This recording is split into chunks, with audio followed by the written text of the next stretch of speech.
ಜನ್ಮ ಹಿಂದುಳಿಸಿ ಲಿಂಗಕ್ಕೆ ದೇವನೇ ಗತಿಯೆಂದು ಮನವೆತ್ತಿ ಬೆಳಗಿ ಜ್ಞಾನಪೂರ್ಣಂ ಜಗಂ ಜ್ಯೋತಿ ನಿರ್ಮಲವಾದ ಕರ್ಪೂರಧಾರೋತಿ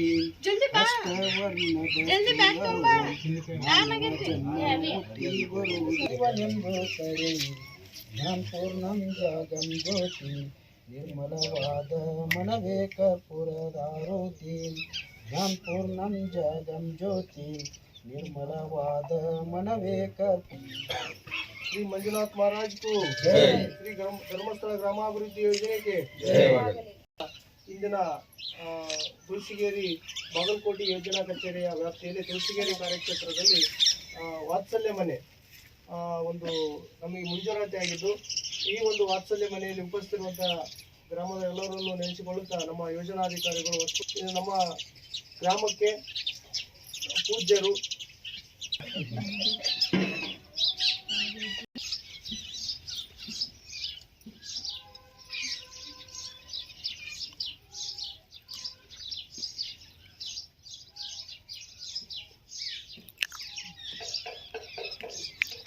ಓಂ ಶ್ರೀ ಮಂಜುನಾಥಾಯ ನಮಃ. ಕ್ಷೇತ್ರದ ಆರಾಧ್ಯ ದೈವ ಶ್ರೀ ಮಂಜುನಾಥ ಸ್ವಾಮಿಯನ್ನು ಸ್ಮರಿಸಿಕೊಂಡು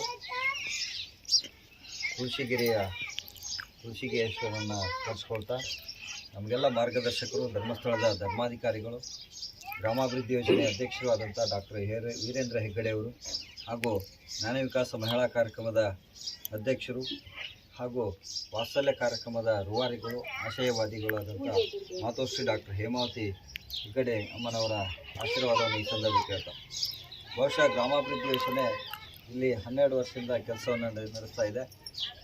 ಬಾಗಲಕೋಟೆಗೆ ವಿಸ್ತರಣೆ ಆದ ನಂತರದಲ್ಲಿ ಬಾಗಲಕೋಟೆ ಜಿಲ್ಲೆಯಾದ್ಯಂತ ಅನೇಕ ಗ್ರಾಮೀಣಾಭಿವೃದ್ಧಿ ಕೆಲಸಗಳ ಕಾರ್ಯಗಳಲ್ಲಿ ತನ್ನ ಕಾರ್ಯಚಟುವಟಿಕೆಯನ್ನು ರೂಢಿಸಿಕೊಂಡಿದೆ. ಮೊದಲನೇದಾಗಿ ಸಂಘದ ಸದಸ್ಯರನ್ನು ಒಟ್ಟುಗೂಡಿಸ್ಕೊಂಡು ಸ್ವಸಹಾಯ ಸಂಘಗಳನ್ನು ಮಾಡಿ ಅವರಿಗೆ ಸಂಘಟನೆ ಮತ್ತು ಉಳಿತಾಯ ಮನೋಭಾವನೆಯನ್ನು ಕಲಿಸ್ಕೊಡೋದ್ರ ಜೊತೆಗೆ ಅವರ ಆರ್ಥಿಕ ಚಟುವಟಿಕೆಗಳಿಗೆ ಹಿಡುವಳಿ ಯೋಜನೆ ಹಾಕಿ ಅವರ ಕುಟುಂಬದ ಅಭಿವೃದ್ಧಿಗೆ ವೈಯಕ್ತಿಕ ಅಭಿವೃದ್ಧಿ ಯೋಜನೆಗಳು ಹಾಕಿಕೊಡ್ತಾ ಬ್ಯಾಂಕ್ಗಳ ಮೂಲಕ ಸಾಲ ಸೌಲಭ್ಯಗಳನ್ನು ಒದಗಿಸಿ ಅವರ ಆರ್ಥಿಕ ಚಟುವಟಿಕೆಗೆ ಪ್ರೇರಣೆ ನೀಡ್ತಾ ಬರ್ತಾ ಇದೆ. ಅದಲ್ಲದೆ ಸಮಾಜದಲ್ಲಿ ಅನೇಕ ಸಮಸ್ಯೆಗಳಿದ್ದಾವೆ. ಎಲ್ಲ ಸಮಸ್ಯೆಗಳನ್ನು ಕೂಡ ಎಂದಿಲ್ಲ ಒಂದು ಸಮಸ್ಯೆಗೆ ಒಂದು ಪರಿಹಾರ ಕೊಡಬೇಕನ್ನೋದು ಪೂಜ್ಯರ ಮೂಲ ಆಶಯ, ಅಮ್ಮನವರ ಆಶಯ ಆಗಿದೆ. ಆ ಕಾರ್ಯಕ್ರಮದಲ್ಲಿ ಸಮುದಾಯ ಅಭಿವೃದ್ಧಿ ಅಡಿಯಲ್ಲಿ ಕೆರೆ ನಿರ್ಮಾಣ ಮಾಡುವಂಥದ್ದು, ಶಾಲೆಗಳಿಗೆ ಕಟ್ಟಡ ನಿರ್ಮಾಣ ಮಾಡುವಂಥದ್ದು, ಕಾಂಪೌಂಡ್ ನಿರ್ಮಾಣ ಮಾಡುವಂಥದ್ದು, ಸ್ಮಶಾನಗಳ ಅಭಿವೃದ್ಧಿಯನ್ನು ಮಾಡುವಂಥದ್ದು, ಕುಡಿಯುವ ನೀರಿನ ವ್ಯವಸ್ಥೆಗೆ ಅಭಿವೃದ್ಧಿಯನ್ನು ಚಟುವಟಿಕೆಯನ್ನು ಕೊಡುವಂಥದ್ದು, ದುಶ್ಚಟ ಮುಕ್ತ ಸಮಾಜಕ್ಕೆ ಮಧ್ಯವರ್ತಿ ಶಿಬಿರಗಳನ್ನು ಮಾಡುವಂಥದ್ದು, ಒಂದಷ್ಟು ಕಾರ್ಯಕ್ರಮ, ಜ್ಞಾನದೀಪ ಕಾರ್ಯಕ್ರಮ, ಸುಜ್ಞಾನ ನಿಧಿ ಕಾರ್ಯಕ್ರಮ ಅಂತೇಳಿ ಅನೇಕ ಕಾರ್ಯಕ್ರಮಗಳು ಕೊಡ್ತಾ ಬರ್ತಾ ಇದ್ದಾರೆ. ಇವತ್ತು ಹಸಿವು ಮುಕ್ತ ಕರ್ನಾಟಕ, ಹಸಿವು ಮುಕ್ತ ಭಾರತವನ್ನು ಕನಸು ಗಾಂಧೀಜಿಯವರ ಕನಸಾಗಿತ್ತು. ಆ ಒಂದು ಕನಸಿನಡಿಯಲ್ಲಿ ರಾಜ್ಯದಲ್ಲಿ ಬಹಳ ಕಷ್ಟಪಡುವಂಥವ್ರು, ನಿರ್ಗತಿಕರು ಯಾರು ಕೂಡ ಹಸಿವಿನಿಂದ ಬಳಲಬಾರ್ದು, ಒಂದು ಹೊತ್ತಿನ ಊಟಕ್ಕೂ ಕೂಡ ಕಷ್ಟಪಡಬಾರ್ದು ಅನ್ನೋ ಸದುದ್ದೇಶದಿಂದ ಕೈಕಾಲೆಲ್ಲ ಶಕ್ತಿ ಇದ್ದವರು, ವಯಸ್ಸಿದ್ದವರು, ತಂದೆ ತಾಯಿ ಯಾರು ಗಂಡು ಬಳಗ ಇಲ್ಲ ಅಂದರೆ ಎಲ್ಲೋ ಒಂದು ಕಡೆ ದುಡ್ಕೊಂಡು ತಿಂತಾರೆ. ಆದರೆ ನಿಶಕ್ತರು, ವಯಸ್ಸಾದವ್ರಿಗೆ ಯಾರೂ ಇಲ್ಲ ಅಂತ ಏನಾದಾದರೆ ಅಕ್ಕಪಕ್ಕದವರು ಎಷ್ಟು ಸಮಯ ನೋಡ್ಕೊಳ್ಳಿಕ್ಕೆ ಸಾಧ್ಯ ಆಗ್ತದೆ? ಅವ್ರಿಗೊಂದು ಆಶಯ ಕೊಡಬೇಕು ಅಂತ ಹೇಳ್ಕೊಂಡು ವಾತ್ಸಲ್ಯ ಕಾರ್ಯಕ್ರಮವನ್ನು ಆರಂಭ ಮಾಡ್ತಾರೆ. ವಾತ್ಸಲ್ಯ ಕಾರ್ಯಕ್ರಮ ಅಂದರೆ ಮಾಶಾಸನ ಕೊಡುವಂಥ ಕಾರ್ಯಕ್ರಮ ಇದೆ. ಈ ಮಾಶಾಸನ ಕೊಡೋದು ಅಂತ ಹೇಳಿದ್ರೆ ತಿಂಗಳಿಗೆ 1,000 ಹಾಗೆ ಅವರಿಗೆ ಮಾಶಾಸನವನ್ನು, ಗೌರವವನ್ನು ಕೊಟ್ಟು ಒಂದು ಹೊತ್ತಿನ ಊಟಕ್ಕೆ ಸಹಕಾರಿ ಆಗಬೇಕು, ಅಥವಾ ಆಸ್ಪತ್ರೆಗೆ ಏನಾದರೂ ಸಮಸ್ಯೆಗಳಾದರೆ ಒಂದು ಸಹಕಾರಿ ಆಗಬೇಕು ಅನ್ನೋ ಮೂಲ ಉದ್ದೇಶನ ಪ್ರಾರಂಭದಲ್ಲಿ ಕೊಡ್ತಾ ಬರ್ತಾರೆ. ತದನಂತರದಲ್ಲಿ ಮುಂದುವರೆದು ಇವತ್ತು ವಾಸದ ಮನೆಗಳಿರಲ್ಲ, ಅವರಿಗೆ ಯಾರ್ದೋ ಕಟ್ಟೆಯಲ್ಲಿ ಜೋಪಡಿಯಲ್ಲಿ ಇರ್ತಾರೆ. ಸ್ವಂತ ಜಾಗ ಇರ್ತದೆ, ಮನೆಗಳು ಸುಸಜ್ಜಿತ ವ್ಯವಸ್ಥಿತವಾಗಿ ಇರಲ್ಲ.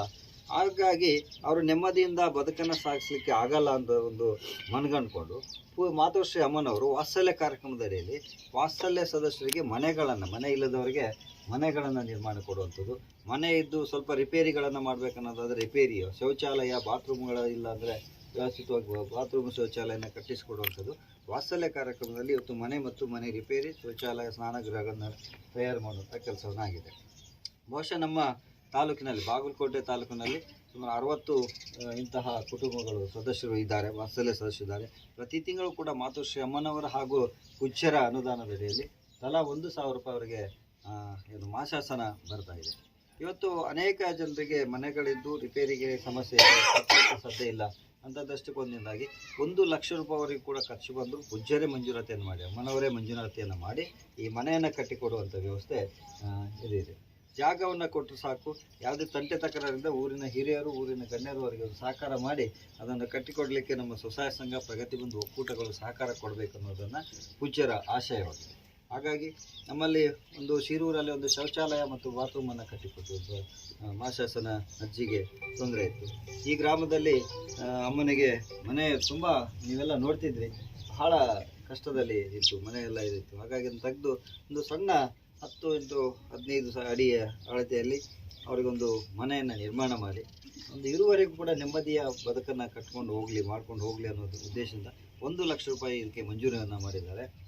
ಈ 1,00,000 ರೂಪಾಯಿದಲ್ಲಿ ಅವರಿಗೆ ವಾಸದ ಮನೆಯ ಜೊತೆಗೆ ಬಾತ್ರೂಮು, ಸುಸಜ್ಜಿತವಾದಂಥ ಶೌಚಾಲಯವನ್ನು ರೆಡಿ ಮಾಡಿಕೊಡುವಂಥ ಜವಾಬ್ದಾರಿ ನಮ್ಮೆಲ್ಲ ಗಣ್ಯರಿಗೆ, ಒಕ್ಕೂಟದವರಿಗೆ, ಸ್ವಸಹಾಯ ಸಂಘದವರಿಗೆ ಮತ್ತು ನಮ್ಮೆಲ್ಲ ಕಾರ್ಯಕರ್ತರ ಮೇಲಿದೆ. ಇದನ್ನು ಎಲ್ಲರೂ ಕೂಡ ಇವತ್ತು ಯಾರಾದರೂ ನಮ್ಮ ವೈಯಕ್ತಿಕ ಮನೆಯನ್ನು ಕಟ್ಕೋಬೇಕಂತ ಹೇಳಿದ್ರೆ ಅಥವಾ ಮಾಡಿ ಪಾಯ ಎಲ್ಲ ಹಾಕೋಬೇಕಂತ ಹೇಳಿದ್ರೆ ನಾವು ಸದಸ್ಯರಿದ್ದಾರೆ, ಗ್ರಾಮ ಪಂಚಾಯತ್ ಸದಸ್ಯರಿದ್ದಾರೆ, ಒಕ್ಕೂಟದವರಿದ್ದಾರೆ, ಸಂಘದವರಿದ್ದಾರೆ, ಎಲ್ಲರೂ ಕೂಡ ಒಟ್ಟಾಗಿ ಒಂದು ಗುದ್ಲಿ ಪೂಜೆಯನ್ನು ನೆರವೇರಿಸಬೇಕಂತ ತಮ್ಮಲ್ಲಿ ನೆನೆಸ್ಕೊಳ್ತಾ ಇದ್ದಾರೆ. ತೆಗೀರಿ ನೀವು ಬನ್ನಿ,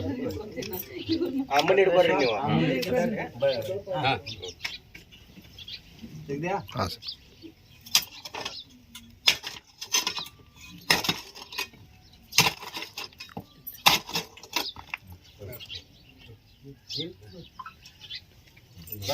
ಅಮ್ಮನ ಆತ ಕರ್ಕೊರಿ